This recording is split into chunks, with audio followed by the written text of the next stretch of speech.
പലരുടെയും മനസ്സിലൂടെ മിന്നിമറയുന്നൊരു സംശയമാണ്, കപ്പാസിറ്റി ഉണ്ടായിട്ടും ഇന്ത്യ എന്തുകൊണ്ടാണ് ന്യൂക്ലിയർ പവർഡ് എയർക്രാഫ്റ്റ് കാരിയറുകൾ ഉപയോഗിക്കുന്നില്ല എന്നത്.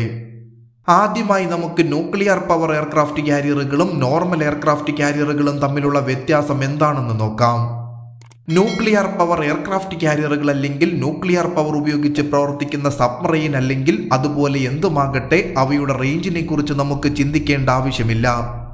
ന്യൂക്ലിയർ റിയാക്ടറിൽ നിന്നുള്ള എനർജി ഉപയോഗിച്ച് പ്രവർത്തിക്കുകയായതിനാൽ റീഫ്യൂലിംഗിനായി തീരത്തേക്ക് ഇവയ്ക്ക് വരേണ്ടതില്ല.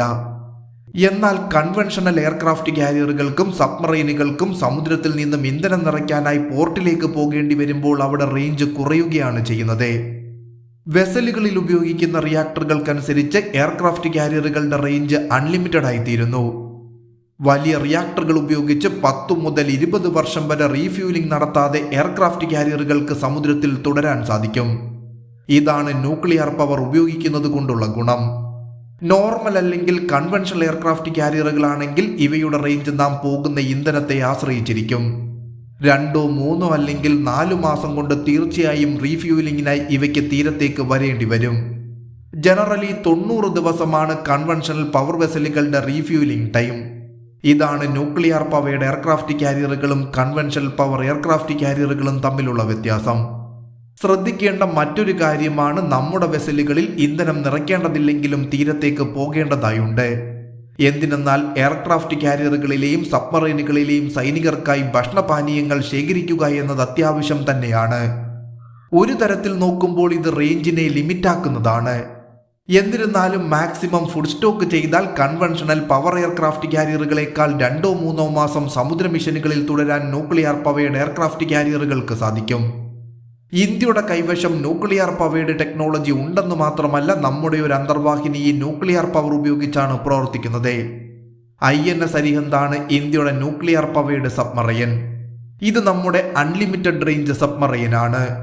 ഫുഡ് ലഭ്യമാക്കിയാൽ 10-15 വർഷം INS അരിഹന്തിന് സമുദ്രത്തിനടിയിൽ രാജ്യത്തിന്റെ കാവലാളായി തുടരാൻ കഴിയും. അപ്പോൾ നമ്മുടെ പക്കൽ ടെക്നോളജി ഉണ്ട്.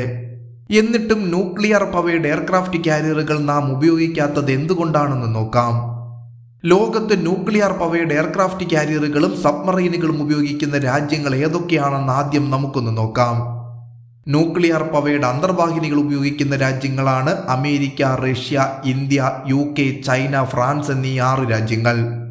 അതേസമയം ന്യൂക്ലിയർ പവേർഡ് എയർക്രാഫ്റ്റ് കാരിയറുകൾ ഉപയോഗിക്കുന്ന രാജ്യങ്ങൾ 2 മാത്രമേ ലോകത്തുള്ളൂ. അവയാണ് അമേരിക്കയും ഫ്രാൻസും. ഫ്രാൻസിന്റെ പക്കൽ ഒരു ന്യൂക്ലിയർ പവേർഡ് എയർക്രാഫ്റ്റ് കാരിയറും അമേരിക്കയുടെ പക്കൽ 11 ന്യൂക്ലിയർ പവേർഡ് എയർക്രാഫ്റ്റ് കാരിയറുകളുമുണ്ട്. ലോകത്തുള്ള എയർക്രാഫ്റ്റ് കാരിയറുകളിൽ പകുതിയും ഉപയോഗിക്കുന്നത് അമേരിക്കയാണ്. ഇവിടെ നമുക്കൊരു കാര്യം മനസ്സിലാകും, ലോകത്ത് 6 രാജ്യങ്ങൾ ന്യൂക്ലിയർ പവേർഡ് സബ്മറൈനുകൾ ഉപയോഗിക്കുന്നുണ്ടെങ്കിലും വെറും 2 രാജ്യങ്ങൾ മാത്രമാണ് ന്യൂക്ലിയർ പവേർഡ് എയർക്രാഫ്റ്റ് കാരിയറുകൾ ഉപയോഗിക്കുന്നത് എന്നത്. പലതരം കാര്യങ്ങളാണ് രാജ്യങ്ങളെ ഇതിൽ നിന്നും പിന്തിരിപ്പിക്കുന്നത്. ഇതിന്റെ ടെക്നോളജിയെക്കുറിച്ച് പരിശോധിക്കുമ്പോൾ സബ്മറൈനുകളിൽ കുറഞ്ഞ അളവിലുള്ള എനർജി മതി എയർക്രാഫ്റ്റ് കാരിയറുകളെ അപേക്ഷിച്ച്. അതിനാൽ തന്നെ സബ്മറൈനുകളിൽ ന്യൂക്ലിയർ പവർ ടെക്നോളജി വളരെ എളുപ്പം വികസിപ്പിക്കാൻ സാധിക്കും. അതേസമയം എയർക്രാഫ്റ്റ് കാരിയറുകളെ ചലിപ്പിക്കണമെങ്കിൽ വളരെ വലിയ എനർജിയും ഇതിനായി വലിയ റിയാക്ടറുകളും അത്യാവശ്യമാണ്. ഒരു നോർമൽ എയർക്രാഫ്റ്റ് കാരിയർ ഉണ്ടാക്കാൻ 10 വർഷം മതിയെങ്കിൽ ന്യൂക്ലിയർ പവേർഡ് എയർക്രാഫ്റ്റ് കാരിയറുകൾ ഉണ്ടാക്കാൻ 15 അതിൽ കൂടുതൽ വർഷങ്ങളോ വേണ്ടി വന്നേക്കാം. ഇനി രാജ്യങ്ങൾ അധിക സമയം നൽകി ന്യൂക്ലിയർ പവേർഡ് എയർക്രാഫ്റ്റ് കാരിയറുകൾ നിർമ്മിക്കാൻ ഒരുങ്ങുകയാണെങ്കിലും വലിയ ഫണ്ടിന്റെ ആവശ്യം വരും. കാരണം ന്യൂക്ലിയർ പവേർഡ് എയർക്രാഫ്റ്റ് കാരിയറുകൾക്കായി റിയാക്ടറുകൾ വികസിപ്പിക്കണം. പിന്നെ ഓപ്പറേഷൻ, മെയിൻ്റനൻസ് എന്നിങ്ങനെ ചിലവുകളുമുണ്ട്. ഇവയെല്ലാം ചേർക്കുമ്പോൾ ഒരു കൺവെൻഷണൽ പവേർഡ് എയർക്രാഫ്റ്റ് കാരിയറിന്റെ പല മടങ്ങായിരിക്കും ഒരു ന്യൂക്ലിയർ പവേർഡ് എയർക്രാഫ്റ്റ് കാരിയറിന്റെ ചെലവ്. ഇതിനാൽ കയ്യിൽ ടെക്നോളജി ഉണ്ടെങ്കിലും പല രാജ്യങ്ങളും ന്യൂക്ലിയർ പവേർഡ് എയർക്രാഫ്റ്റ് കാരിയറുകൾ നിർമ്മിക്കാറില്ല. അടുത്ത പോയിന്റാണ് റിക്വയർമെന്റ്, അതായത് ന്യൂക്ലിയർ പവർ എയർക്രാഫ്റ്റ് കാരിയറുകളുടെ ആവശ്യം എന്താണ് എന്നുള്ളത്. നമ്മോട് ചേർന്നുള്ള സമുദ്രമേഖലയിൽ ഇന്ത്യൻ നേവി ജാഗരൂകരായാണ് ഇരിക്കുന്നത്. അമേരിക്കയുടെ കാര്യം പരിശോധിച്ചാൽ അവർ ലോകത്തെവിടെയും സഞ്ചരിച്ചുകൊണ്ടേയിരിക്കുന്നു. ഇന്ത്യയുമായി കമ്പയർ ചെയ്യുമ്പോൾ അമേരിക്കയ്ക്ക് ന്യൂക്ലിയർ പവേർഡ് എയർക്രാഫ്റ്റ് കാരിയറുകൾ അത്യാവശ്യമാണ്. ലോകത്തിന്റെ എല്ലാ കോണിലും ചെന്നെത്തുന്ന അമേരിക്കയ്ക്ക് അൺലിമിറ്റഡ് റേഞ്ച് കാരിയറുകൾ വേണ്ടത് തന്നെയാണ്. ഇന്ത്യൻ മഹാസമുദ്ര റീജിയണിലുള്ള നമ്മുടെ നേവിക്ക് അൺലിമിറ്റഡ് റേഞ്ചിന്റെ ആവശ്യമേ ഉദിക്കുന്നില്ല. ഇവിടെ ഉയരുന്ന മറ്റൊരു ചോദ്യമാണ്, ആവശ്യമില്ലെങ്കിൽ പിന്നെ എന്തിനാണ് ഇന്ത്യ സബ്മറൈനുകളിൽ ന്യൂക്ലിയർ പവർ ഉപയോഗിക്കുന്നത് എന്ന്. അന്തർവാഹിനികളും എയർക്രാഫ്റ്റ് കാരിയറുകളും തമ്മിൽ വളരെ വ്യത്യാസമുണ്ട്. എയർക്രാഫ്റ്റ് കാരിയറുകൾ ശത്രുവിന് എല്ലായ്പ്പോഴും കാണാൻ സാധിക്കുന്നവയാണ്. ന്യൂക്ലിയർ പവറോ കൺവെൻഷണൽ പവറോ എന്നത് എയർക്രാഫ്റ്റ് കാരിയറിനെ ശത്രുവിന്റെ കണ്ണിൽ നിന്നും മറയ്ക്കാൻ സഹായിക്കുന്നതല്ല. എന്നാൽ സബ്മറൈനുകൾ ശത്രുവിന്റെ കണ്ണിൽപ്പെടാതെ സഞ്ചരിക്കുന്നവയാണ്.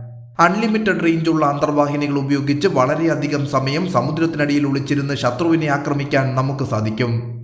എയർക്രാഫ്റ്റ് കാരിയറുകൾ കണ്ടുകൊണ്ട് വേണ്ട മുൻകരുതലെടുക്കുകയാണ് ശത്രുക്കൾ ചെയ്യാറുള്ളത്.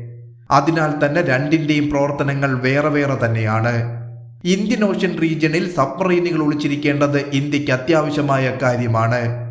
പക്ഷേ അൺലിമിറ്റഡ് റേഞ്ചുള്ള എയർക്രാഫ്റ്റ് കാരിയറുകൾ അത്യാവശ്യമല്ല.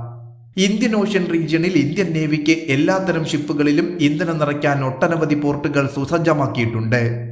നിലവിൽ മറ്റ് രാജ്യങ്ങളിലുള്ള പോർട്ടുകളും നമുക്കിന്ന് ഉപയോഗിക്കാൻ സാധിക്കും. ഈ കാരണങ്ങൾ കൊണ്ടാണ് ഇന്ത്യ ന്യൂക്ലിയർ പവയുടെ എയർക്രാഫ്റ്റ് കാരിയറുകൾ ഉപയോഗിക്കാത്തത്. ഇന്ത്യയുടെ പക്കലുള്ള എയർക്രാഫ്റ്റ് കാരിയറുകളാണ് INS വിക്രമാദിത്യയും INS വിക്രാന്തും. ഇവയും കൺവെൻഷണൽ പവയുടെ എയർക്രാഫ്റ്റ് കാരിയറുകളാണ്. ഇന്ത്യയുടെ മൂന്നാമത്തെ എയർക്രാഫ്റ്റ് കാരിയർ INS വിക്രാന്തിന്റെ തുടർ ഓർഡർ ആയിരിക്കുമെന്ന് കരുതപ്പെടുന്നു. വളരെ വേഗം തന്നെ ഇത് ഇന്ത്യൻ നേവിയുടെ ഭാഗമായി തീരുമെന്നും വിശ്വസിക്കപ്പെടുന്നു.